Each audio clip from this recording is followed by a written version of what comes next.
I am making no definitive claims about who the operators are in this video, but what I will say is that when I have posted this on other social media platforms, the general consensus is that these are Delta operators going through the Operators Training Course, or OTC. Like, subscribe, do all that weird stuff down in the comments below. If you happen to have any information on who this is, where it is, make sure you're putting that in the comment section. Don't forget to join my email list. The link to my website is in the description for some tactical gear that'll be coming out in 2026. I've actually trained in buildings just like this in the Marine Corps. Obviously not these buildings, because these are perceivably on an Army base.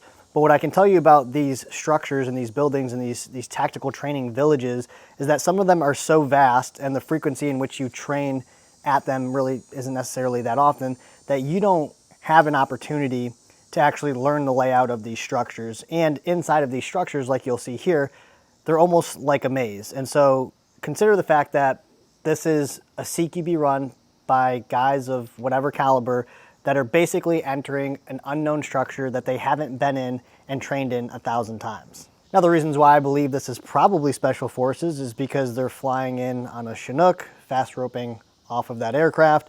All their faces are blurred, all their patches are blurred, and then they're running towards the objective to place a charge on that door. I am of the belief that if we are prepping a charge and placing that charge on a door and then detonating that charge, that the fundamentals of CQB are probably known to whoever these individuals are.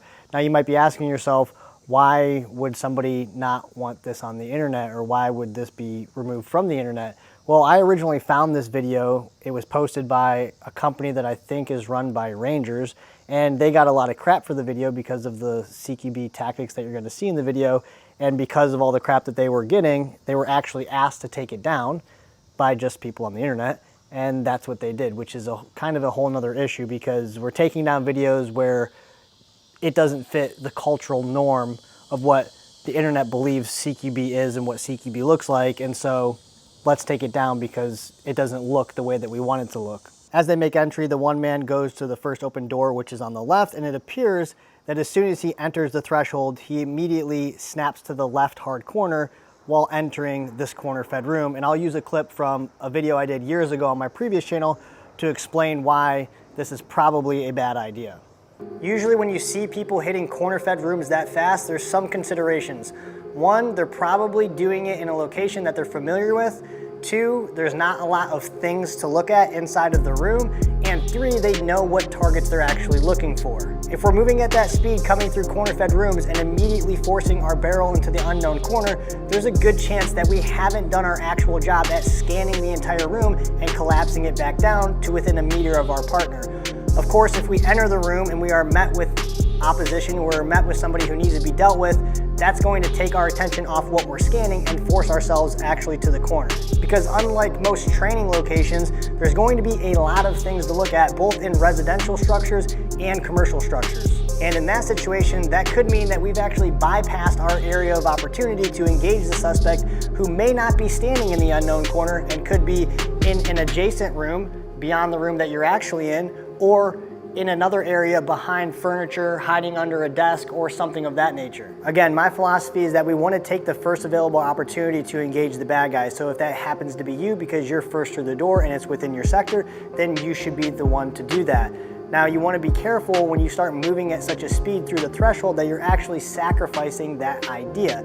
So if we move through the threshold and we automatically force our gun into the unknown corner, did we truly collapse the room back down? Again, that's easy to do in a room where there's nothing in there.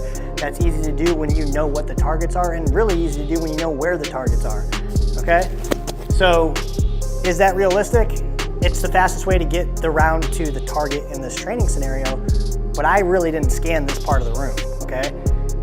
In residential structures or even commercial structures where there's all these things that you have to actually look at and decide whether there's somebody there or not, especially in a low light setting or rooms connected to other rooms, you can't really enter at that speed assuming the guy is in the corner and he's actually within your sector, but you didn't pick him up, in which case now you're scanning to that corner really quick, and now you have to come back and engage that guy when you could have probably shot that guy sooner. Coming through the threshold, if we step center before coming through the threshold, that's going to allow us to take care of the major portion of this room. And then when it's time to actually break the threshold, we can focus our muzzle this direction and still go to the known, because this is the only part of the room we haven't cleared yet. The other way to do that, in which most people scan corner fed rooms when they don't have a time to step center, or maybe it doesn't make sense because there's other threat areas ahead of where we're clearing, is just entering the room at a speed in which you can actually scan all of these things. And that would look something like this. Now, that's not happening very quickly, right? We're not getting to that target as quickly as you saw before. By that time, number 2 guy is coming in, and if there's somebody there, he's engaging that guy. If there is somebody there and your attention was still scanning, now you can snap over to where that guy is. But that's what it looks like when you actually scan a room in a more realistic scenario where you actually have to look at these things and decide whether there's somebody there or not. As he continues to enter the room, he's basically running the rabbit right here, and it's at this point right here where he's actually shooting at the target, and now he's actually in the middle of the room, which is the place that you don't want to go, mainly because doing so could potentially open you up to more threat angles that aren't being covered, and that's what you see happening here. As he's standing here, he's facing the target, he's looking at the target, but now he's opening himself up to this threat area on the right, which is not being covered, and it takes, a couple extra seconds to actually get his buddy over there to start taking up that angle. As what is now the number 1 guy entering this room, he kind of runs the rabbit, but he also basically pushes to the middle of the room and has the same mistake as that number 1 guy, which is again opening himself up to other threat areas that aren't being covered, which is this opening in this doorway to the right. They're making their way up the stairs, and as you see, the number 1 guy, he's not really using any tactics to move up the stairs. He's kind of just running up the stairs.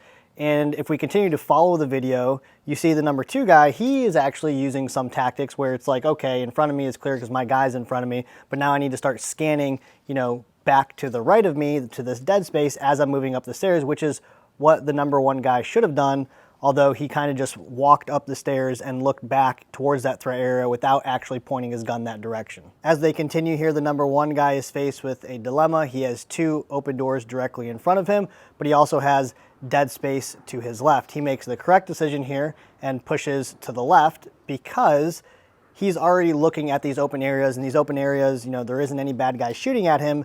What's the next most significant threat? And it's whatever is to his left. So he decides as he faces left, he's seeing, again, another open door directly in front of him, but also an open door to the left.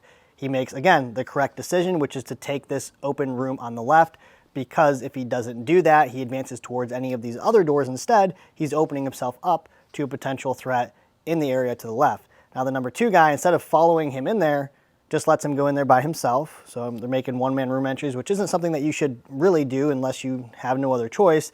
And then he proceeds to not even really cover his back here as he's making entry into that room, because the angle that the number 1 operator going into that room is actually exposed to now at this point is this deep corner to the right. Number 1 guy enters this room and he's using, pretty good tactics. There's nothing wrong with any of this. And then they just kind of link up, gather up here, and then march down the stairs. What I expect some people to do in the comments if they decide to show up is something that I call moving of the goalpost. And this is something that happens depending on who's in the video that I'm showing or the type of education that I'm trying to put forward, is people form their comments to adjust it to their ideals, or they change the way they think about something so it fits their own image or their own ideals. And here's an example. I think we can all agree that flagging somebody is bad, and I think we can all agree that flagging somebody in the head is probably even worse. And when I show a video of FBI HRT flagging, his buddy in the head, people who think that's bad because of who it is say this just shows that they have a great level of trust in their teammate, right? So we went from, okay, this is bad, we can all agree it's bad, to now some people are like, well, now it shows a great level of trust.